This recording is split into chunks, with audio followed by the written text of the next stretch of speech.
Well, we'll start this morning by spending a few minutes sorting through what just happened at Three Ring Circus over there in Rome, the Synod on the Family. Even after decades of this kind of warfare, it doesn't seem that most devout Catholics have a clear understanding of the revolutionary strategy.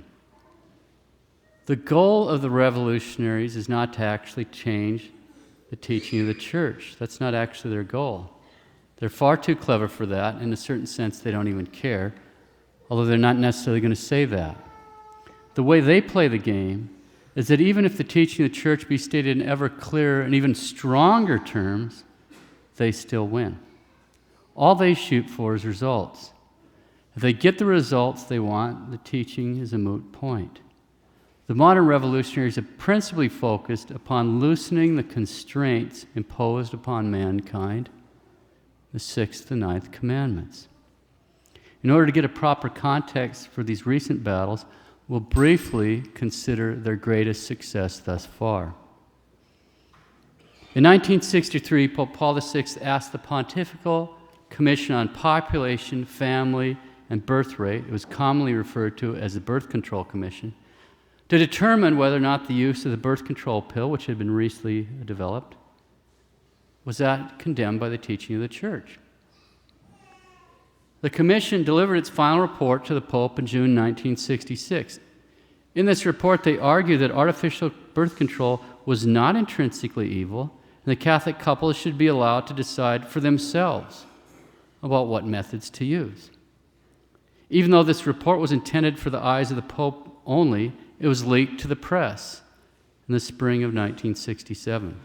And in the press, it was then played up in such a way, on the one hand, as to put pressure directly on the Holy Father himself, and on the other hand, as to create an atmosphere, an expectation that a loosening up, or perhaps even a change in church teaching was just around the bend. In July 1968, roughly 2 years after the report was in, and a full year after the leak to the press, the Pope finally issued Humanae Vitae, his encyclical, which upheld the perennial teaching of the Church condemning contraception. Enter Father Charles Curran, a Roman-trained moral theologian, who, among other things, personally spearheaded the offensive against Humanae Vitae. On the day after the encyclical was released, Father Curran, along with a whole host of other so-called theologians who had been waiting for this moment, released a press statement dissenting from the papal teaching. Father Curran later described the result of this press statement, and I quote from Father Curran himself. Our quick, forceful response, supported by so many theologians, accomplished its purpose.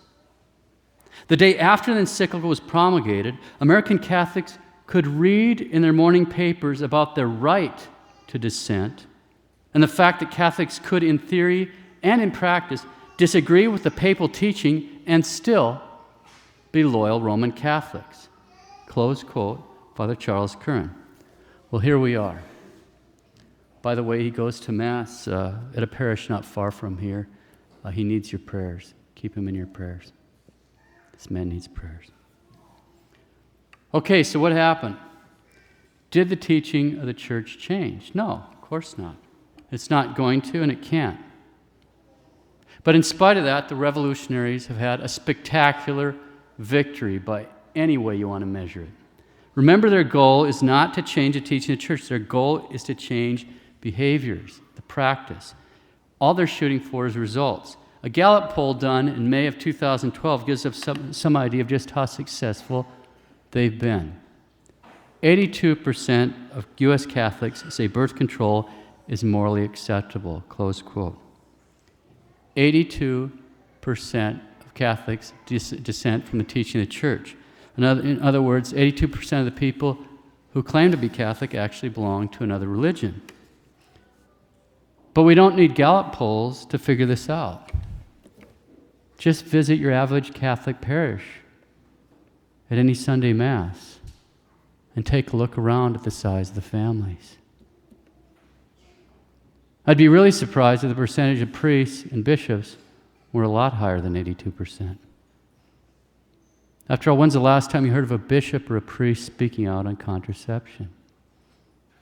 When's the last time you heard of a bishop writing a pastoral letter to his flock about contraception? Guilty silence from the pulpits, guilty silence from the chanceries. So the revolutionaries' tactic is to make a clever use of the secular press and theologians, manipulate the situation to create an atmosphere, an expectation, the loosening up or perhaps even a change in church teaching is just around the bend, and by this means to change the beliefs and ultimately the behaviors of the faithful. And don't make any mistake, this victory, the stunning success of the revolutionaries to convince the average Catholic that birth control is morally acceptable, this has flung open the sewers from which this whole toxic culture of death has burbled forth. There's a diabolical logic that flows from accepting the use of contraception. If a society believes that contraception is morally acceptable, then obviously it follows that the marital act isn't going to be seen as really being ordered towards babies. And if the marital act isn't really ordered towards babies, then it's basically just some sort of recreational activity. And if it's just some sort of recreational activity, then should a baby be conceived, it's not particularly surprising the couple might go, "Hey, where did that come from? I didn't sign up for this." And then turn to emergency contraception to get rid of the baby. The more common word for emergency contraception in our society is abortion. That's exactly the role abortion plays in our society. We want to have a party and no babies are invited.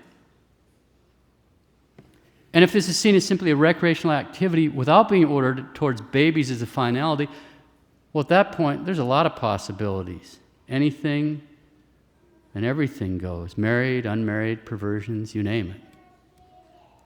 When the general mass of people have adopted a contraceptive mindset, then the whole concept of marriage itself becomes unintelligible.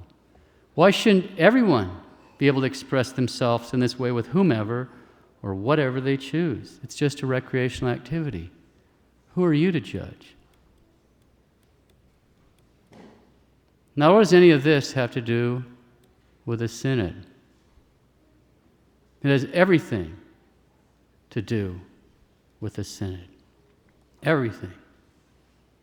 But before we get into that, let's pause for a minute to make sure we're grounded in a correct Catholic understanding of certain aspects of the papal office. We'll briefly consider a few brilliant and slightly edited observations made by Father John Hunwick. Quote, "A Catholic is obliged to be in communion with the See of St. Peter. One is under no strict obligation to like the currently reigning pontiff, nor to agree with him, nor to think that he's a man of prudence, although I think it is a mark of the Catholic way of thinking to give him the benefit of any doubt. You have to be in communion with him and to accept anything he defines as cathedra to be the teaching of Christ. When in his ordinary magisterium he affirms the Church's teaching, and Francis has done a lot of that, you are thankful for it." Let's just pause for a moment, make sure everybody understands what we just meant when we read that from that last sentence, okay? We only have time for a little thumbnail sketch today. The Pope has different levels at which he can teach. Only two of those are infallible. First is extraordinary infallible papal magisterium. That's when he teaches ex cathedra. We can tell an ex cathedra statement by the presence of 4 notes. There's 4 notes in every one of these statements. Number 1, he's teaching by virtue of his apostolic authority, and he'll say so. Number 2, on a matter of faith or morals. Number 3, with intention of making a definite decision. Number 4, to be held by the whole Church throughout the world. That would be an act of his extraordinary, infallible papal magisterium. Examples would be like when Pius XII defined the dogma of the Assumption in 1950, or the canonization of saints, for example, the canonization of St. John the 23rd and St. John Paul II recently. The second mode of infallible teaching of the Pope is when he exercises ordinary infallible papal magisterium. In this case, he repeats what was held always and everywhere by all Orthodox teachers of the faith. Examples would be when the Pope condemns contraception or states women can't be priests. Now, with all that in mind, it is a complete misunderstanding of the office to think the Pope is infallible every time he teaches, preaches, or exercises office. Blessed John Henry Newman comments on that very point. Quote, "A pope is not infallible in his laws, nor in his commands, nor in his acts of state, nor in his administration, nor in his public policy," close quote. And then the Blessed asks, quote, "Was St. Peter infallible on that occasion at Antioch when St. Paul withstood him? Was St. Victor infallible when he separated from his communion the Asiatic churches? Or Liberius when in like manner he excommunicated St. Athanasius? And to come to later times was Gregory XIII when he had a medal struck in honor of the Bartholomew Massacre? No Catholic ever pretends that these popes were infallible in these acts." Close quote, Blessed John Henry Newman. Back to Father Hunwick. You have to be in communion with the Pope and accept anything he defines ex cathedra to be the teaching of Christ. When in his ordinary magisterium he affirms the Church's teaching, and Francis has done a lot of that, you are thankful for it. When you have a problem with some word or action, you lean over backwards to see it in the best possible light. But your duties of faithfulness to Christ do not mean that you have to be pathologically fawning towards whoever happens to be the current Bishop of Rome. One thing that I very much like about this pontiff is the encouragement he has given people to speak the plain truth, boldly without fear or favor. If we fail to accept this gracious invitation, we have no one to blame but ourselves. Close quotes. So being the vicar of Christ does not guarantee the popes, the bishops of Rome, will be holy or prudent or wise or competent as they ought to be. And it certainly does not mean that everything they teach will be infallible. We'll make all those distinctions much clearer at a later date. Today, we'll take the Pope's invitation to speak plainly, boldly, without fear or favor. But before we do that, we'll briefly answer one other question. Can faithful Catholics ever criticize the Pope in any way? As I read from the article on Pope Honorius I, taken from the 1913 Catholic Encyclopedia, it's a standard reference work published in the reign of St. Pius X. As I read from that article, ask yourself if this would qualify as a criticism of the Pope. Quote, "It is clear that no Catholic has the right to defend Pope Honorius. He was a heretic, not in intention, but in fact." In other words, he wasn't guilty of being a heretic. He intended to be orthodox, but he wasn't. Bet you weren't expecting that. It is clear that no Catholic has the right to defend Pope Honorius. He was a heretic, not in intention, but in fact. Now, obviously, when speaking to the Pope, the fourth commandment applies and in spades. If you can't access your dad without sin, how much less the Holy Father? You have to tread lightly. But that being said, yes, with all due respect being observed, and it has to be observed, we can speak in these terms of the Pope without sin. It's unpleasant. Speaking personally, it fills me with great sorrow. I will be as dispassionate, as clinical as possible, but I'm going to take the Pope's invitation to speak plainly, boldly, without favor or fear regarding this synod.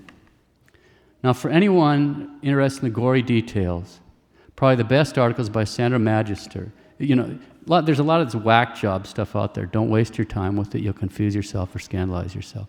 Probably the best articles by Sandra Magister. It's called The True Story of the Synod, Director, Performers, Assistants. It's on the Chiesa website. He's an Italian journalist, but there's an English option. Okay. We're only going to hit a few of the high points. We're certainly not going to get into much detail. Okay, by now everyone is well aware that on October 13th, a document was suddenly released to the press by the Synod. This document, called the Relatio, contained paragraphs speaking of the gifts brought to the Church by those with San Francisco orientations, and also of communion for the divorced and remarried. These two ideas were first floated in a general way on July 28th of last year at a press conference given by the Holy Father himself, when he made his now very well-known remark, slightly edited, quote, "If a person is perversely oriented and seeking the Lord has good will, who am I to judge?" Close quote. And he also breached the marriage practice of the Eastern Orthodox. Now, Eastern Orthodox, you can trade your wife in on a new model. You get 3 runs at it. And so here's the Pope. Quote, "The Orthodox give a second chance of marriage, they allow it. But I believe that this problem must be studied within the context of the pastoral care of marriage." Close quote. Then in preparation for the Synod on the Family, a questionnaire was distributed worldwide, which included specific questions regarding perverse unions and communion for the divorced and remarried. The obvious and unsurprising result of both the Pope's remarks, and this questionnaire especially, was to start to shape and mold public opinion in such a way as to suggest these questions that could be considered open, not only in theory, but also in practice. In February, the Pope then appointed Cardinal Casper to give a talk to the cardinals who were gathered in Rome. Now, in the 90s, Cardinal Casper was already promoting the idea of giving communion to the divorced and remarried. Many cardinals opposed the talk. The Pope said that Cardinal Casper's theology was, quote, "profound theology done on one's knees," close quote. Casper has consistently claimed that he coordinated with the Pope, but he's a shameless liar, so we can take that for whatever it's worth. In response to Casper's evil proposals, the Congregation for the Doctrine of Faith planned to publish an opposing presentation by a prominent cardinal, but the publication of that text was vetoed by the Pope. At the Synod, the Pope appointed a committee who both drafted and then suddenly released the Relatio. The document released to the press on October 13th, to the great consternation and displeasure of many of the cardinals and bishops present. For example, Cardinal Mueller, the head of the Congregation for the Doctrine of the Faith, stated in the document that it was, quote, "undignified, shameful, completely wrong," close quote. Cardinal Napier of South Africa said, by the release of the document, the Church has been put in, quote, "a position that is virtually irredeemable." The message has gone out. This is what the Synod is saying. This is what the Catholic Church is saying. And it's not what we're saying at all. No matter how we try correcting that, there's no way of retrieving it. The message has gone out. It's not a true message. Whatever we say hereafter is going to be as if we're doing some damage control. Close quote. Cardinal Burke stated, quote, "well, the individual interventions of the Synod Fathers are not published. Yesterday's Relatio, which is merely a discussion document, was published immediately, and I'm told even broadcast live. You do not have to be a rocket scientist to see the approach at work, which is certainly not of the Church. Well, the document in question purports to report only a discussion which took place among the Synod Fathers, and in fact advances positions which many Synod Fathers do not accept, and I would say, as faithful shepherds of the flock, cannot accept." Close quote. Cardinal Burke continued to say that the Pope had done a lot of harm by not stating openly what his position is. Cardinal Burke, "The Pope, more than anyone else, as the pastor of the Universal Church, is bound to serve the truth. The Pope is not free to change the Church's teachings with regard to the immorality of perverse acts or the insolubility of marriage or any other doctrine of the faith." Close quote. We all owe a great debt of gratitude to those cardinals who defended the faith in such trying circumstances up there, most especially Cardinal Burke, Cardinal Pell, and Cardinal Mueller. Even after the Synod Fathers voted to remove several offensive paragraphs in the document, at the end of the Synod, the Pope had them placed back in. Sandro Magister notes, no matter what may be the outcome of the Synod, intentionally devoid of any conclusion, the effect desired by its directors has to a large extent been reached. On perversion as on divorce and remarriage, in fact, the new talk of reform inserted into the global media circuit is worth much more than the favor actually gained among the Synod Fathers by the proposals of Casper. Close quote. No matter what may be the outcome of the Synod, the effect desired by its directors has to a large extent been reached. On perversion as on divorce and marriage, in fact, the new talk of reform inserted into the global media circuit is worth much more than the favor actually gained among the Synod Fathers by the proposals of Casper. Again, we see the exact same tactics as those employed in the battle over Humana Vitae, making a clever use of secular press and the theologians, manipulating the situation to create an atmosphere, an expectation of a loosening up or perhaps a change in church teaching just around the bend, with the goal of changing the beliefs and ultimately the behaviors of the faithful. And the revolutionary results are already starting to come in, not just in the media, but in the chanceries.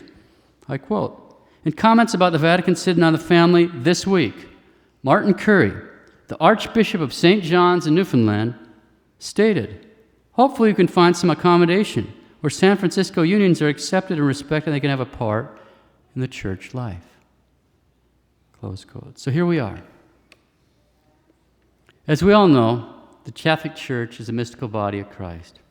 And in some mysterious way, the life of the church shares in and goes through the various events of the earthly life of her head. In my opinion, and that's all it is, we're now in the Passion of the Church. And as I reflect on the events of the Synod, I think the specific point of the Passion we're currently experiencing is the denial of Peter. One more thought. One of the most startling aspects of these events is the date the Relatio was released, October 13th. It was the 97th anniversary of the miracle of the sun, and the 41st anniversary of the approved apparition of Our Lady to Sister Agnes Sasagawa at Akita, Japan. There's a lot to think about there. We'll just consider one part of the message of Akita. And if you're not familiar, there was a statue. Our Lady would speak, but there's a statue of her, and it cried human tears 101 times during these apparitions. So it's Our Lady in tears. I quote from Our Lady. This is approved. "My dear daughter, listen well to what I have to say to you. With the rosary, pray for the Pope, the bishops, and the priests. The work of the devil will infiltrate even into the church in such a way that one will see cardinals opposing cardinals, bishops against bishops. The priests who venerate will be scorned and opposed by their confreres. Churches and altars will be sacked. The church will be full of those who accept compromises, and the demon will press many priests and consecrated souls to leave the service of the Lord. The demon will be especially implacable against souls consecrated to God. The thought of the loss of so many souls is the cause of my sadness.